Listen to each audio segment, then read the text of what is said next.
Good morning, everyone. It's my great pleasure to join you with you being united with Ukraine. And thank you so much for this opportunity. And I think that even the video games, they are being developed not only for entertainment, but to train some skills. And in Ukraine, we need today very special skills. So my presentation will be briefly about what's going on with our Ukrainian cultural heritage today in time of war. You've heard the fantastic presentation of my colleague Tatiana about our centuries-old cultural heritage and what kind of threats, what kind of damage, what kind of losses this cultural heritage is undertaken today, and what we can do today. My name is Ihor Poshyvailo. I am co-founder of the HERI initiative. HERI means Heritage Emergency Response Initiative. And I'm also a director of the Maidan Museum, which was founded during the Euromaidan, so-called Revolution of Dignity. Of course, the whole of the world have heard about what happened in Ukraine since 24th of February. In fact, the war started in 2014, but the most of the world, the rest of the world, have learned a lot because of this dramatic, barbarous shelling, bombing of Ukraine, almost all of its territory. And of course, one of the main targets was military facilities. And here you can see the place of Gostomel near Kiev. This is airport, which housed the famous, the biggest in the world aircraft, cargo aircraft, which was named the Mria, and it was destroyed as a symbol. And in Ukraine and even in the world, the people talk that this war is not only for the territory. This war is a heritage war. This war is against our cultural identity, against our historical memory. And therefore, it is very important to be united, to preserve cultural heritage of Ukrainians, not only that is only our culture. It's the culture of the rest of the world. But also the targets, among the targets were civil infrastructure. And you can see the dramatic picture from Irpin, a fantastic, a very cozy, nice town near Kyiv. And you can see what has happened with it. But of course, not only military and civil infrastructure was damaged by Russian troops, but cultural objects as well. And you can see here one of example of the wooden church very close to Belarusian border, and the church of the middle 19th century, which was ruined because of the shelling. Here are some more examples in the city of Okhtyrka. You can see the Museum of Local History before and after 24th of February. Also very symbolic and very famous case when the drama theater in Mariupol was completely destroyed by deliberate air bombing. In this building, several hundred people were trying to find a shelter, but it didn't help them, and you can see what is left. And there are a lot of examples of the ruined infrastructure, cultural infrastructure in Ukraine. The other problem is looting, soft tracking of Ukrainian cultural heritage by Russian troops. Maybe you've heard about this well-known cases in Mariupol, in Melitopol, and you can see here in the picture the Russian soldier taking out museum treasures. And on the left, there is an example of the famous collection from Melitopol Museum, which was looted and illicitly relocated from the territory of Ukraine, so-called the Scythian treasure, the Scythian collection, which was found very close to Melitopol in 1950s. A part of the collection was previously in Soviet times was taken to Russia, also illegally. A part of it left in Ukraine and was open to public in Melitopol Museum, but recently it was looted and relocated. The initiative I co-founded with some of my colleagues in the first days of the war aimed to had several aims. First of all, we wanted to help our colleagues in museums, in archives, in libraries to prepare to protect their collections, their people, their buildings, their premises in different ways. And the next very important effort we do, and what was necessary to respond to the needs from the ground, was to understand what's going on. Because the Russian large-scale attack was very really large-scale, because it was almost all over all our borders. It was over 2,000 kilometers front line. And we started monitoring the situation. And here you can see the map. It is not open for public, but we connect several maps, one of them of the damaged objects of cultural heritage and the current situation of the front lines, so that we can analyze the threats to cultural heritage objects, people, collections. And here you can see the general statistics as of today. You can find the detailed inventory if you need for your work, especially for this, for creating games. And I've seen there is a topic, inventory of cultural heritage in your task. You can find it on the website of Ministry of Culture and Informational Policy. As of today, over 400 objects damaged or destroyed in half of Ukrainian regions. And you can see that the biggest part is the religious objects, churches, cathedrals, synagogues, mosques, even a lot of museums, monuments, and of course libraries, theaters, and cultural centers. It is very important to monitor the situation in those regions which are not under Ukrainian control and where our initiative, HARRY initiative, cannot control because these territories are occupied, temporarily occupied. Therefore, the international efforts are so helpful and important. And here you can see some of example. This is the Cultural Heritage Monitoring Lab, which is located in the United States, in the museum in Virginia, Virginia Museum of Natural History. And they monitor by means of satellite system over 26,000 cultural heritage sites in Ukraine. And it's not only for monitoring, it's also for documenting crimes against culture. Because this documentation can prove whether this or that cultural object was damaged or destroyed deliberately. And Natalia Filevska mentioned the museum in Ivankiv, in north to Kyiv, where the guard with his family rescued and saved a part of precious collection of Maria Primachenko.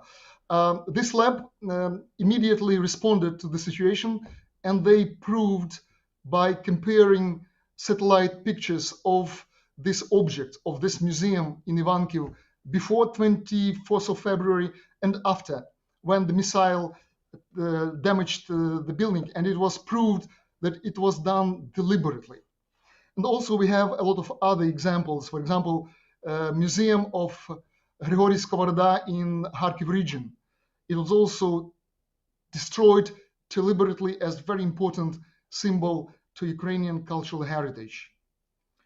We also document the damaged objects by scanning them, by making 3D models, and you can see some pictures.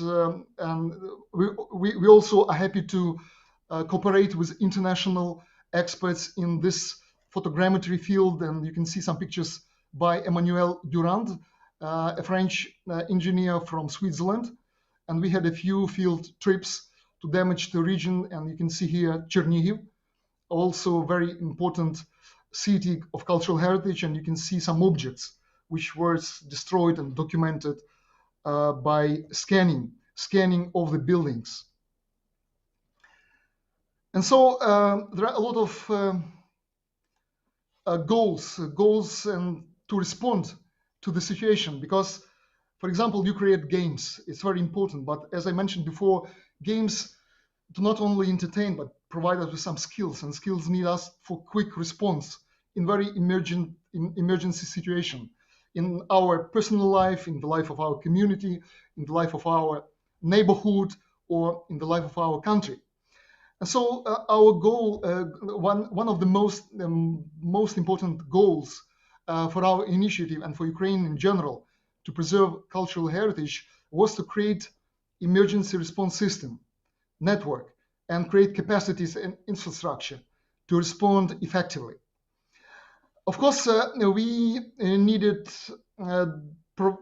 create capacity to document, to museumify some objects which were damaged, and of course, we need memorialization based on the situation.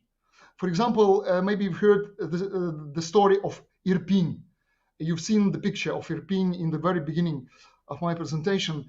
There is a very famous bridge which was blown up, and you can see in the pictures which came across the world the people, civilians, who tried to shelter themselves after the ruins of this bridge. And there is an initiative to preserve this bridge as a monument and to build a new one nearby. So this is very important also directions, so that we not only reconstruct our country, our cultural heritage infrastructure after our victory, but we should also preserve the memory, so that this situation really never happen again.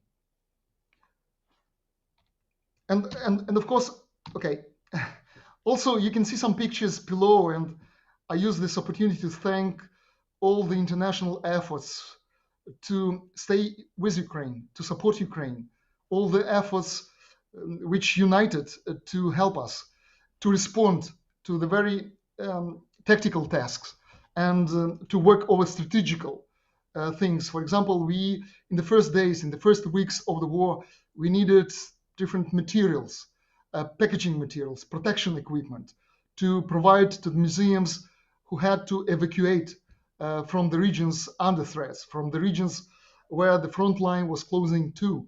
And you can see some pictures of the packaging materials. And by the way, the Polish museums, Polish cultural institutions provide us a lot of materials, and they united on the base of independent non-governmental institutions, on the base of the Polish Ministry of Culture and Cultural Heritage. And we are so grateful for this fantastic help. And this help is important as the help of you, the young people who work over the very important and popular among you young people product, computer games. This is very important for us, even morally, even emotionally, that we understand that we are fighting this aggression, and we are defending not only Ukraine but the rest of the world against anti-democratic and totalitarian regime. And so we have a lot of tasks, and we try to focus on them. But of course, we can be successful only when we are united. We have a lot of our activities not only to provide cultural heritage institutions with protection materials, packaging materials, with monitoring and documenting the damaged infrastructure, documenting crimes against culture, but also to develop capacity. We provide trainings and workshops by engaging international experts to our museum colleagues, to people from archives, libraries, cultural centers. You can see here below some guidelines which were adapted from international methodology, from international toolkits, and handbooks. For example, UNESCO, ICOM, and many other institutions, ALIF, Prince Claus Fund, provide us this opportunity to be strong, to learn more, how to respond to this emergency situation. And to tell you the truth, I participated in some trainings, international trainings, on the first aid to cultural heritage in emergency situation. But the theory, when you imitate emergency situation, this is very different. What is the reality? And the reality is always so different, and the context to which you have to consider while working over the strategy, how to respond, what to do, is also very diverse. Therefore, it is very important to train, to get new skills, and to share this new and I think unique experience internationally. And this is one of our tasks. And of course, a lot of challenges. Among the main of them is we needed a very high speed, quick, immediate response to humanitarian needs. Because cultural heritage is not only objects or buildings or collections, it is mostly people, professionals, and we are losing a lot of people because over 13 million people are considered to be temporary immigrants, and a lot of them, among them, a lot of my colleagues.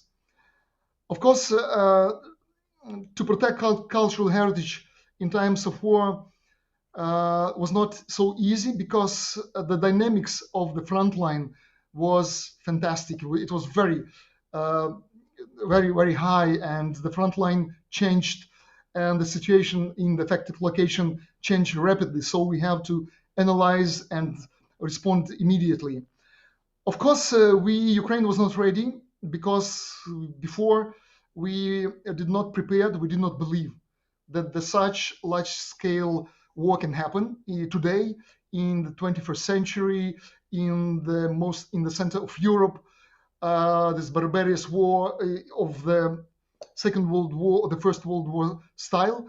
We know that a lot of weapons, not only of the Second World War, but of the First World War, are used by Russia.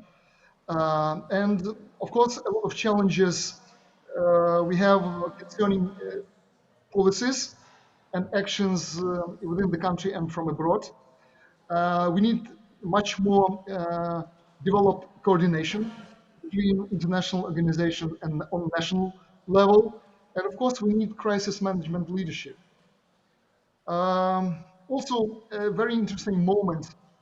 The military on both sides are not well aware that cultural heritage in a wartime really matters.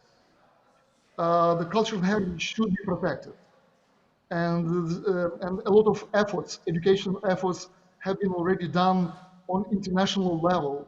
And in Ukraine, we also try to do this. For example, in 2014, when the war started, we created a set of playing cards for military, which had some pictures of cultural heritage and the strategy, what to do.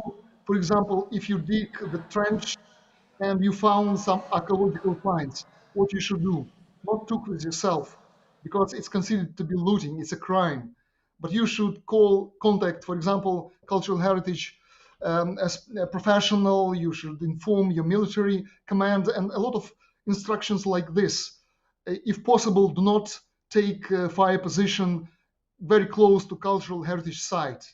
Do not take this fire position in the belfry or very close to churches, for example, or historical buildings or monuments, and a lot of things. And it helped really, because in 2022 we had a fact when some military digging a trench in eastern Ukraine, they found archaeological object, a clay pot, and they immediately and rightly responded. And thank you so much for your attention. I would like to show you some videos, some examples of our 3D documentation. I think it can be helpful for your work, for your task at this event. And you can find here the link to our Facebook page, the Heritage Emergency Response Initiative, because it was asked previously about the resources, the sources, where we can find much more information. So you can find it here. We plan to open soon our website, and you can contact us through the email here. And so I'll shift now to some video. And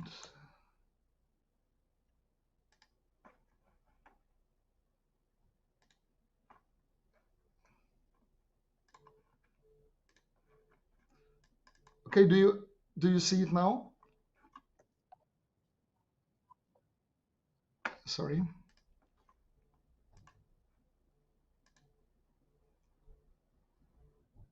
Yeah, you can see. Here's an example from Borodyanka.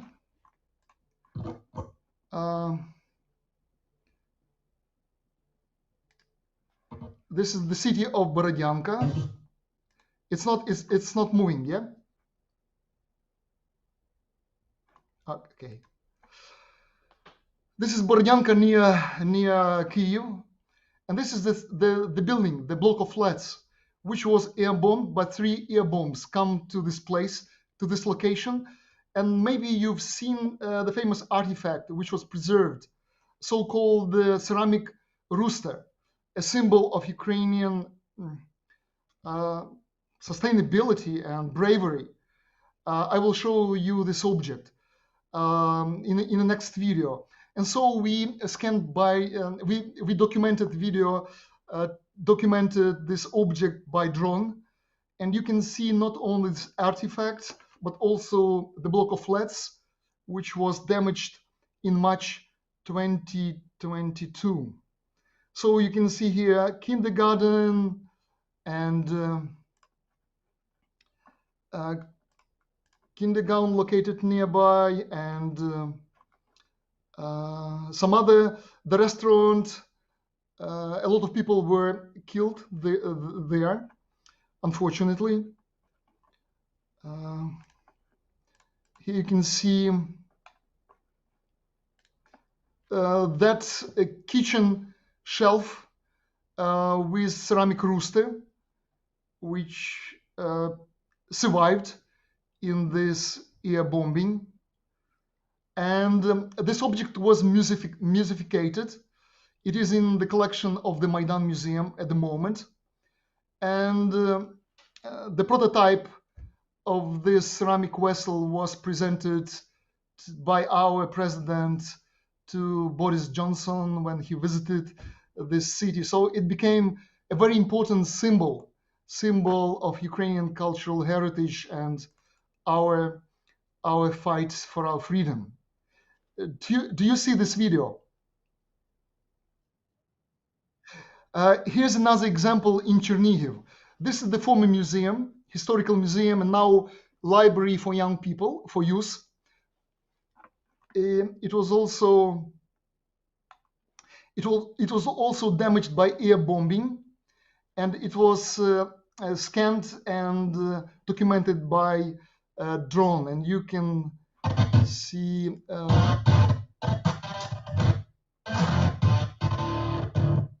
I'm sorry. Okay.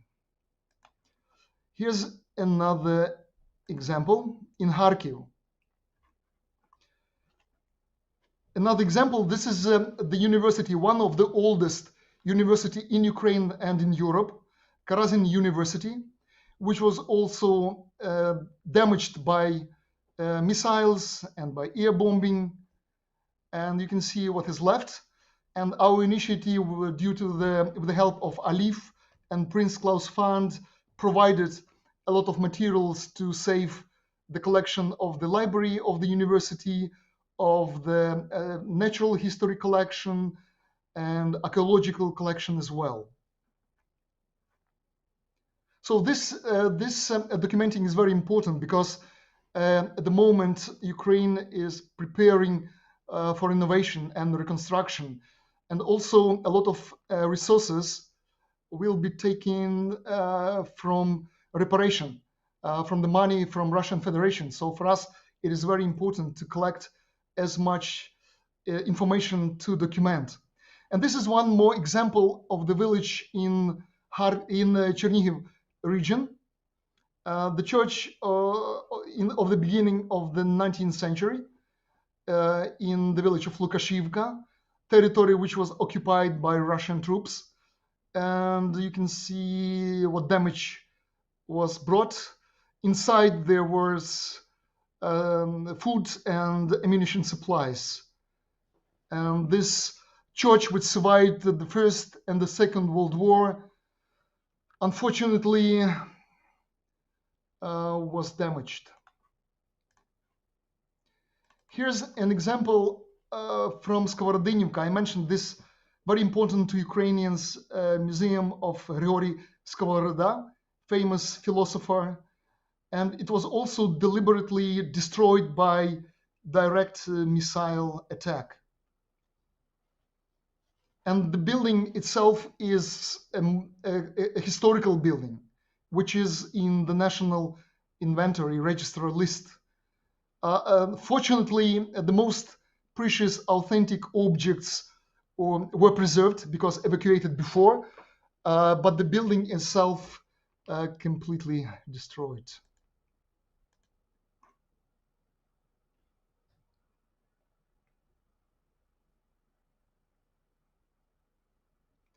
And our initiative provides field trips to different regions because we try to collect as much information as possible for on the one hand, for documenting the crimes, on the other hand, to have as more documentation as possible for reconstruction, for finding priorities, for understanding what should be reconstructed first of all.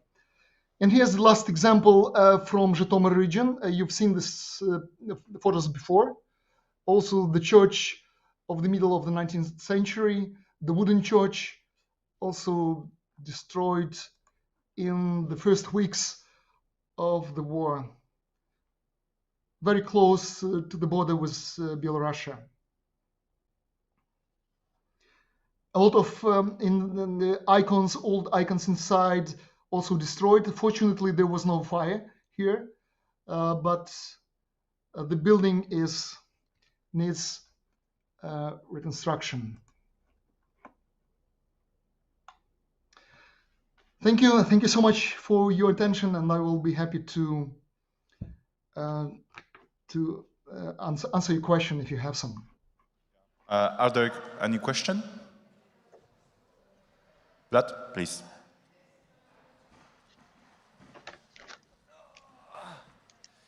Hey there, great to see you in person again.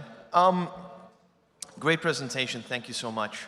I had a question about the 3D assets that you just used, that you just showed. Are those publicly available for people to kind of dive in, like the videos? Are they like downloadable somewhere? Unfortunately not. Unfortunately not for many reasons.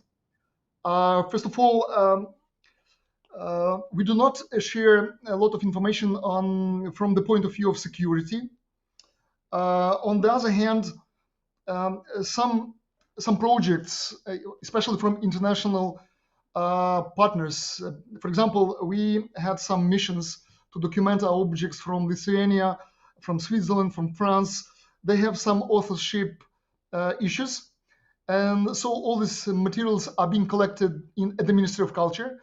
And at the moment, they are not open publicly. But in the nearest future, we plan and how to share it, maybe not publicly, but to professional communities, to professional experts who can be involved in analyzing and in working out some strategies for reconstruction. Well, thank you so much for sharing them despite all of that. And I look forward to the opportunity when hopefully in the near future, they might be able to be turned into some kind of a VR experience for people to get even closer than the videos allowed us to be. So thank you so much. You're welcome.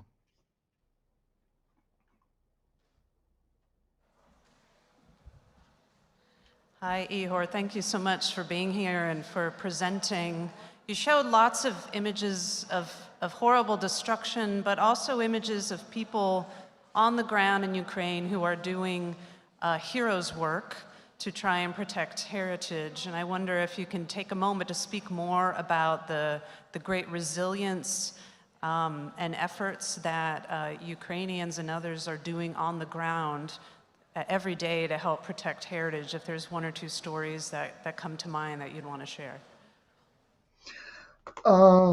Yeah, a lot of Ukrainian people in the cultural heritage field accepted the situation at their own cultural front line.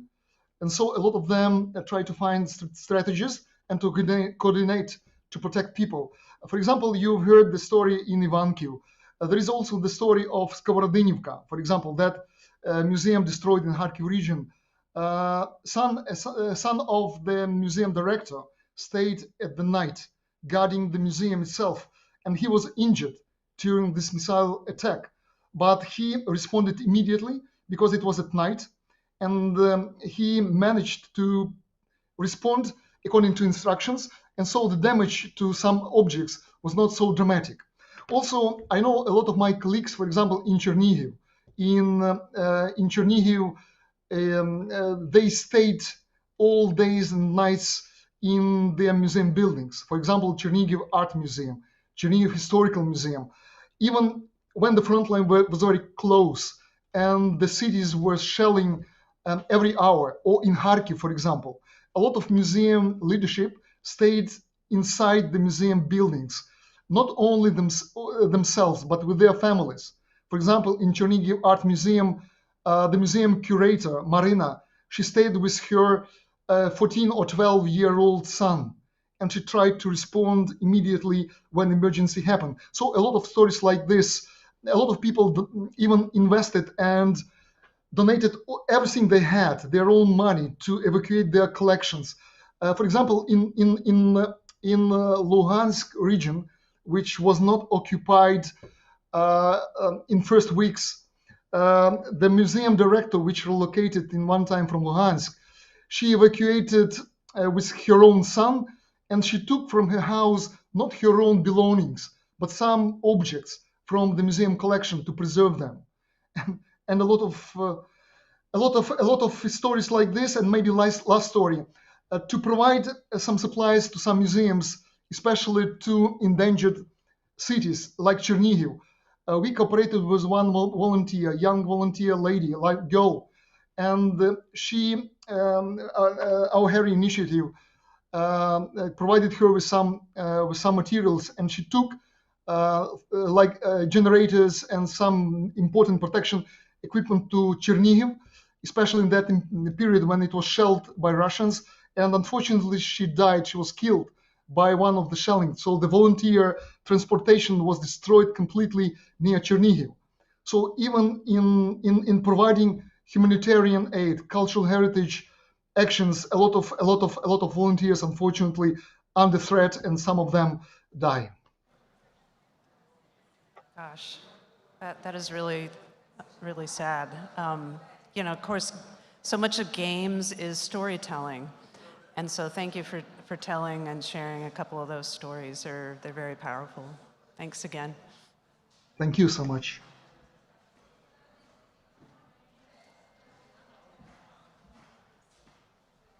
Thank you, Igor. And this is all for now. So see you at United with Ukraine Game Jam. Thank you.